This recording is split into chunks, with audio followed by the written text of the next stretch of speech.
The world of termites is a world of quiet busyness. That's why many of us don't even realize that the number of termites on Earth far exceeds the number of humans. Even if we collect the total body mass of humans, which is currently over 7 billion, its estimated weight is only about 350 million tons. Meanwhile, if we collect the total weight of termites in the world, it reaches about 445 million tons. This means, literally, the world is heavier with termites than with humans. Humans have long known termites as pests, destroyers of homes, enemies of property, and threats to old buildings. But this narrative is just a small piece of a much larger reality. Because, in fact, termites aren't just wood chewers. They're primary decomposers in the ecosystem. They break down organic matter that other creatures can't, turning it into fertile soil that is the foundation of forest life and plant growth.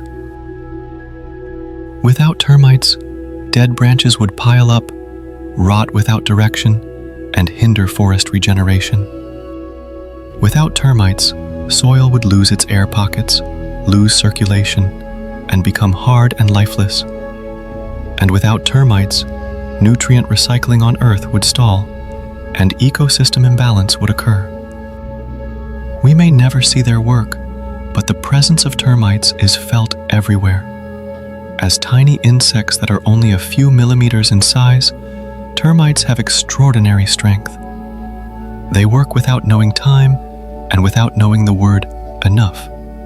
In the dark beneath the earth or within walls, termites build kingdoms. Working without names, without glory, for a single purpose, the survival of their colony. A termite colony is like a civilization, although without light, without sound, and without technology. This colony has a social system far more complex than we ever imagined. In the world of termites, life is determined by caste. Unlike humans, whose social status can change, termites are born with their fate already determined. Most of them will be born to be workers. Worker termites never mate, never have children, and never leave the nest. They only understand one thing: lifelong devotion to the queen and the survival of their colony. The average lifespan of a worker termite is 1 to 2 years, but during their short lives, they work almost non-stop. Worker termites aren't equipped with wings. They're also not equipped with eyesight. They're blind. Despite this, they have special antennae sensitive to touch and pheromones. With these, they can almost see in the dark, find their way home, and even signal to other termites about the presence of food or danger. Worker termites are tasked with digging tunnels, searching for wood, cleaning the nest, and caring for the queen's eggs. They even clean the queen's body. That's why they're nicknamed silent destroyers. If worker termites are the backbone of the colony, then soldier termites are the shield. Like workers, they're born not to mate and lay eggs, but solely to fight against threats to their colony. Soldier termites have distinctive large heads with strong jaws, and their task is simple, yet vital: to protect the nest from all forms of threats. Soldier termites are specially formed. From birth, they don't have active reproductive organs. They're males and females, but sterile. Their lives are designed not to produce offspring, but to die for their colony.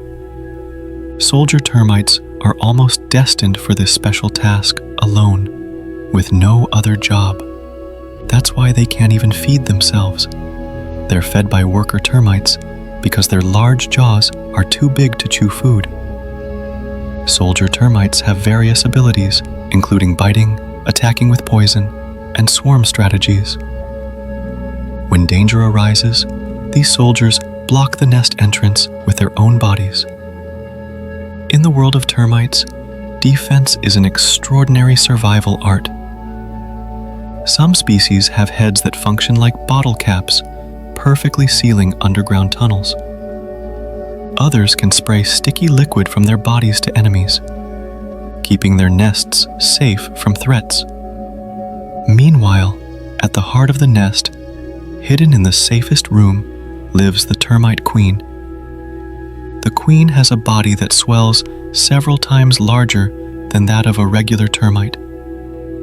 The queen can't walk and can't move freely, yet she's the heart of the colony. She can lay eggs every 15 seconds, reaching up to 30,000 eggs per day. The queen is like a life machine that keeps burning for decades, with a lifespan of around 50 years. In the hidden and safe center of the nest, the termite queen doesn't live alone. She's accompanied by the termite king, always ready to guard and serve her. Termites practice monogamy in their highest caste. The king and queen mate only once and last a lifetime. The king isn't just a mating partner, also the queen's personal guard. He's the only male in the colony not sterilized by the colony's hormonal system. He's the king in both biological and social meaning. Without a throne or crown, just a small body filled with a lifelong commitment to live together. Besides the termite king, queen, workers, and soldiers, a termite colony also has a reproductive caste called alates. They're winged termites, future kings and queens of future colonies. They're not worker termites or soldier termites. They're a reproductive caste with a special task: to mate, lay eggs, and establish new colonies. Usually, alates emerge during the rainy season. As the rain seeps into the ground, it triggers changes in temperature and humidity, and the bodies of alates respond. They start emerging to the surface. Thousands and even millions of alates take to the air with an almost obsessive attraction to light. Not many know the exact reason, but scientists believe that light, especially white or yellow light, disrupts their natural navigation system, which for thousands of years has depended on moonlight and starlight. When artificial lights take over the night sky, alates lose their direction. They're attracted and then trapped in an endless circle around the light. For alates, this isn't just a ritual, it's their final struggle to survive and leave offspring. Like moths drawn to a flame, light is a fatal beauty that leads them to two possibilities: eternal love or silent death. At this moment, each alate will search for a mate. Tragically, only about 10% of them will meet their partner. Most of the others die from hitting walls, falling to the ground, or being eaten by predators. For those who survive but fail to find a mate, they'll live in suffering. They can't return to the old nest. Their colony of origin will reject or even kill them. And thus, returning isn't an option. So, on this night, when they've decided to leave the nest, they must choose between two things: mating or dying in silence. But for the lucky alates who find a partner in the chaotic night, they'll immediately start a new life.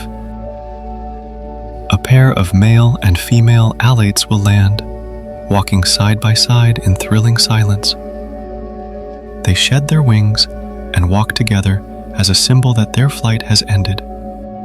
Then, relying only on primal instincts, they search for a dark and humid place, dig, and start a new colony. In this new place, they'll mate, and the female will become the queen. Her body will slowly grow, and her abdomen will lengthen, becoming a biological machine producing eggs. Unlike bee queens, who can be replaced by other potential. Then, from these eggs, hatch worker termites. These workers build the nest, search for food, and care for the queen. When their numbers are sufficient, the queen starts laying eggs for the soldier caste. And when the colony is stable and large, the queen begins producing a new reproductive caste called alates. They're raised and given time to develop. Then, when the rainy season arrives, they leave the nest and start everything from scratch. This is how the life cycle continues, amazingly.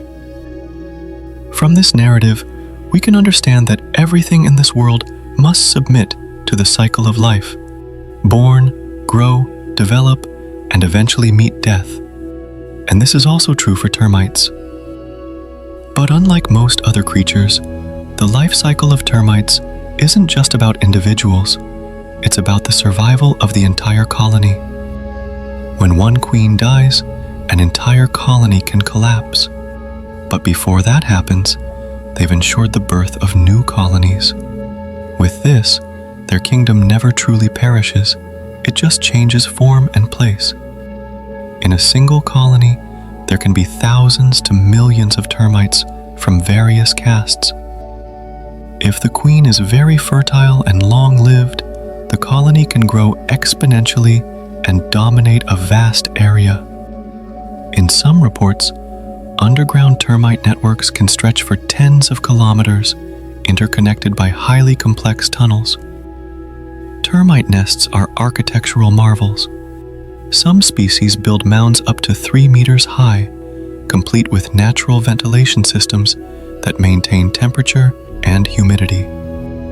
Small tunnels, nurseries, queen chambers, and food paths are meticulously arranged. There are even special rooms where termites cultivate fungi as a food source. This nest is built from a combination of soil, saliva, feces, and wood fragments. This structure is designed to be waterproof, shock-resistant, and stronger than many human buildings. And inside this nest, worker and soldier termites, who have no functional eyes, work in total darkness but with astonishing precision. They work using 2 magical objects, pheromones and antennae. Pheromones are chemical compounds released by termite bodies and translated by other termites as messages. They have several types of pheromones that serve as warnings of danger, indicators of food trails, signals of the queen's presence, and even requests for help. This is a complex and highly efficient chemical language. Antennae function like a combination of eyes, nose, and hands all at once. With a single touch, termites can detect ground vibrations, recognize other individuals, and know what to do. The combination of pheromones and antennae creates an almost perfect biological communication network. Not only that, in some cases, termites can even adjust their roles based on the needs of their colony. If the queen has died, some larvae can be hormonally directed to become new queen candidates.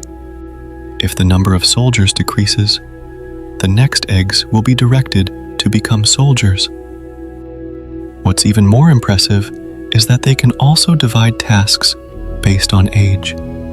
Young termites will do lighter work like caring for eggs. Adult termites will dig tunnels and search for food. Older termites, usually slower, will guard the nest or clean the queen's body. This system shows that, although they don't have large brains, termite colonies as a whole possess highly efficient collective intelligence. Termites have special enzymes in their bodies and are also aided by symbiotic microorganisms in their digestive tract that can break down cellulose. Cellulose is the main component of plant cell walls, and wood is filled with this substance. Not many creatures on Earth can digest it, and termites are among the best at it. Termites can't think like humans, but their colonies can make collective decisions. When food is found, worker termites mark the path with pheromones. The more termites that pass through that path, the stronger the signal becomes, and eventually the best path will be chosen by the entire colony without anyone giving orders. This is called swarm intelligence, emerging from simple interactions between individuals. This strategy is also used when building nests, facing threats, and even regulating temperature and humidity within the nest. Termite nests are never too hot or humid, even when located underground or inside wood. Some species even build complex ventilation structures, like natural cooling systems. As previously explained, the types of wood most preferred by termites include pine and southern yellow fir. Both types of wood have soft fibers and moisture that support the growth of fungi, which become additional food for termites.